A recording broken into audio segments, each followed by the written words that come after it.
On How It's Made, we usually stick to the show's title and show you how products are manufactured.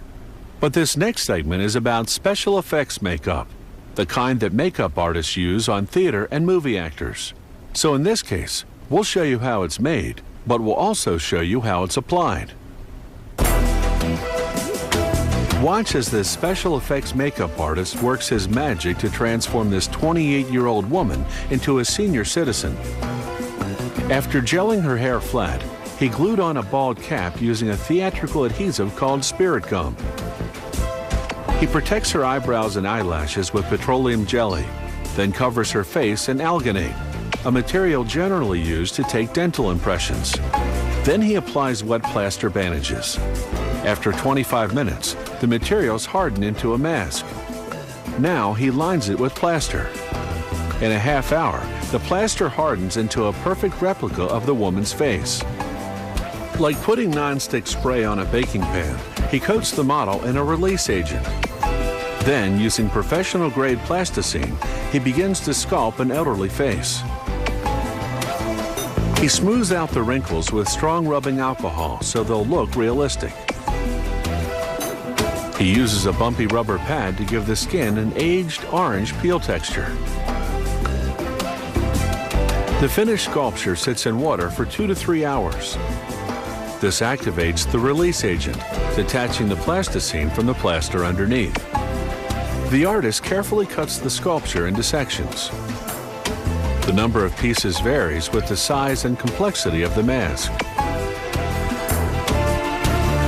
Now he can start producing the mold he'll use to cast the elderly woman's face mask. First, he takes a thin plaster impression of each piece. Then he coats the impression in plaster to make the positive half of the mold. Once it hardens, he applies the plasticine piece to space the depth of the mold cavity. Then he coats that in plaster to create the negative half of the mold. When it hardens, he applies release agent to both mold cavities, pours in hot gelatin, then closes the mold. In a half hour, the gelatin hardens into a flexible replica of that particular piece of the plasticine sculpture. He implants synthetic hairs to create eyebrows. Now, using surgical glue, he begins to apply the pieces called prosthetics. He starts with the largest face piece first. It includes the nose, cheeks, neck, and upper lip. He cuts a hole in the chin area so that he can apply the chin piece. Now the lower lip. He cuts off the excess, then glues the edges of the chin piece to the large face piece.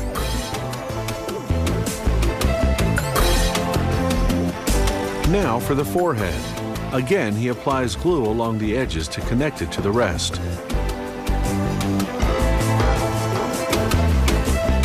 To age the eyes, he uses contact lenses. They create a ring around the iris, a typical feature of elderly eyes. Using tweezers, he applies eye bags, again gluing the edges to the rest of the mask. And finally, some wrinkly eyelids. With the mask fully assembled, it's makeup time. Using a toothbrush, the artist sprays it unevenly over the mask, then smudges it with his fingers. This technique creates a realistic look because the human face, aged skin especially, has color variations. Using a very thin brush, he accentuates some wrinkles by creating depth with a darker color. Now some freckles and age spots. And a gray wig.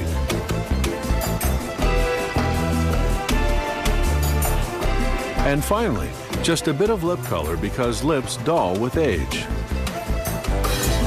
All this takes an experienced makeup artist about a month of work. And such expertise doesn't come cheap. A major transformation like this for stage or screen can cost up to $10,000.